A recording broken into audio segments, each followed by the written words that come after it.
Assalamualaikum warahmatullahi wabarakatuh. Salam sejahtera untuk kita semua. Para pemirsa, berikut akan dibahas tentang kapasitansi. Pada pokok bahasan kapasitansi, ada beberapa hal yang perlu kita sampaikan. Yang pertama terkait dengan definisi, yang kedua tentang bentuk kapasitor, yang ketiga tentang kapasitas dari kapasitor, yang keempat adalah susunan kapasitor, dan yang kelima adalah energi kapasitor. Kemudian pokok bahasan ini akan dilengkapi dengan soal-soal latihan. Kita akan awali dari bagian yang pertama tentang definisi. Apa itu kapasitor? Jadi definisi dari kapasitor adalah dua buah penghantar A dan B berbentuk sembarang yang terisolasi dan terpisah pada jarak tertentu. Kedua penghantar A dan B tadi berada di dalam vakum, terisolasi dari sekitarnya, dan masing-masing penghantar bermuatan plus Q dan minus Q. Nah, kapasitor secara umum ini apabila bentuk kedua penghantar berupa plat, masing-masing mempunyai luas penampang A dan kedua plat dipisahkan atau diisolasikan pada jarak J, maka kapasitor itu dinamakan kapasitor plat sejajar. Nah, dapat digambarkan sebagai berikut, seperti ini. Satu plat muatan positif, satu plat muatan negatif. Keduanya terpisah pada jarak J, bisa posisi datar, bisa posisi tegak. Nah, seperti juga gelas punya kapasitas untuk menampung zat cair, maka kapasitas kapasitor sebagai fungsi ukuran itu mempunyai kapasitas seperti ini. Jadi C sama dengan epsilon 0 A per D, di mana A ini adalah luas penampang masing-masing plat, kemudian D adalah jarak antara kedua plat, kemudian epsilon 0 adalah medium di antara dua plat yang berisi udara, dinamakan permitivitas udara atau hampa. Nah, itu adalah pengertian definisi dari kapasitor. Kita akan lanjut dari bentuk kapasitor. Kalau kita lihat dari beberapa komponen elektronik yang bentuknya seperti pada foto berikut ini, ada yang bentuknya silinder, ada yang bentuknya balok, ada yang bentuknya lingkaran, ada yang ukurannya kecil, ada yang gede ya. Demikian juga untuk foto di sebelah kanan. Nah, ini adalah beberapa bentuk dari kapasitor secara teknis yang kita jumpai di industri.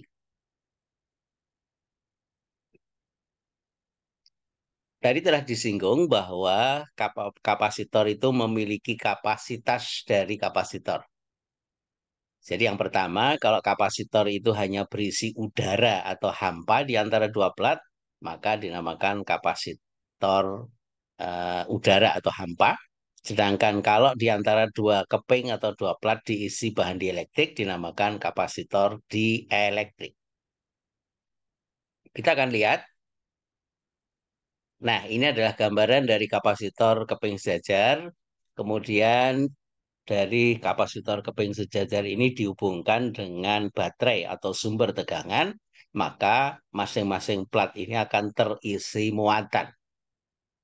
Misalnya muatan masing-masing plat sebesar Q, satu plat plus Q, plat yang lain minus Q. Demikian juga seperti gambar berikut ini, maka kapasitas kapasitor sebagai fungsi tegangan itu dapat dituliskan C sama dengan Q per V, di mana Q adalah muatan yang tersimpan pada masing-masing plat, satuannya kolom, kemudian V adalah tegangan di antara dua plat, satuannya volt, dan C adalah kapasitas dengan satuan kolom per volt yang selanjutnya dinamakan farad. Untuk satuan-satuan yang lebih kecil, maka menggunakan satuan mikrofarad, itu sama dengan 10 pangkat minus 6 farad. Kemudian 1 nanofarad sama dengan 10 pangkat minus 9 farad. Dan 1 pikofarad sama dengan 10 pangkat min 12 farad.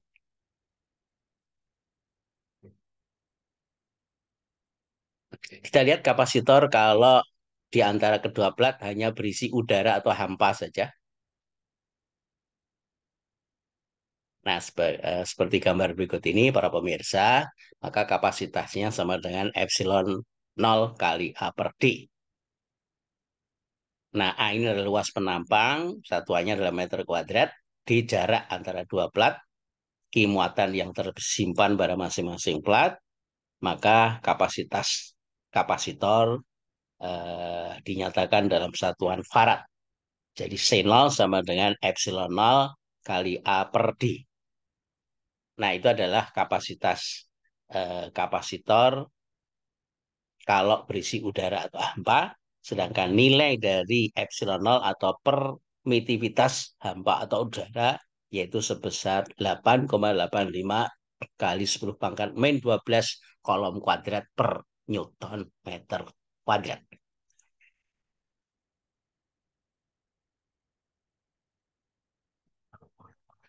Nah, kemudian untuk memperbesar kapasitas kapasitor, maka digunakan bahan sisipan untuk memperbesar kapasitas.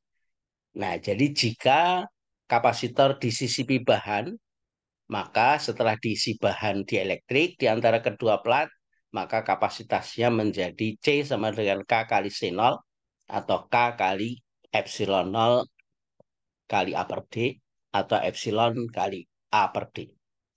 Di mana epsilon ini dinamakan permitivitas medium atau permitivitas dielektrik. Sedangkan K itu perbandingan antara epsilon dengan epsilon 0 dinamakan konstanta dielektrik dan nilai K ini lebih besar 1. Semakin padat bahan yang disisipkan, semakin besar nilai konstanta dielektrik. Nah, ini adalah gambaran kapasitor plat sejajar. Ini sebelum disisipi bahan, ini setelah disisipi bahan dielektrik. Jadi setelah disisipi bahan dielektrik, maka tegangan di antara dua plat akan turun. Nah, berarti bisa menyimpan jumlah muatan yang lebih besar, sehingga kapasitasnya juga akan lebih besar.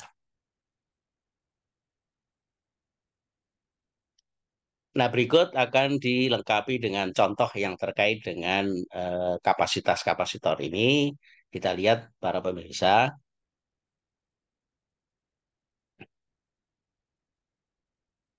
Sebuah kapasitor tersusun atas dua lempeng konduktor yang luas masing-masing lempeng sebesar 5 kali 10 pangkat 4 meter kuadrat. Ini luas masing-masing lempeng atau keping dan terpisah pada jarak 0,8 meter. Berarti nilai D. Hitung kapasitas kapasitor tersebut apabila di antara kedua lempeng berisi udara atau hampa. Kemudian B, kalau diisi bahan dielektrik dengan konstanta dielektrik K80, berapa kapasitasnya sekarang? Penyelesaiannya, para pemirsa, jadi diketahui A luas masing-masing plat 5 kali 10 4 meter kuadrat, kemudian jarak dua keping 0,8 meter, dan konstanta dielektrik 80. Ini nilai epsilon 0.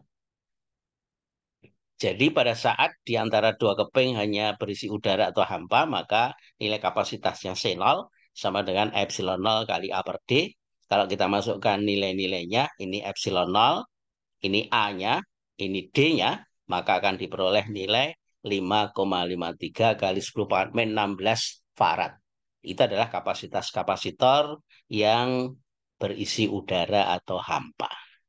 Nah, ketika diisi bahan dielektrik dengan K sama dengan 80, maka nilai kapasitasnya akan bertambah menjadi K kali epsilon 0 A per D.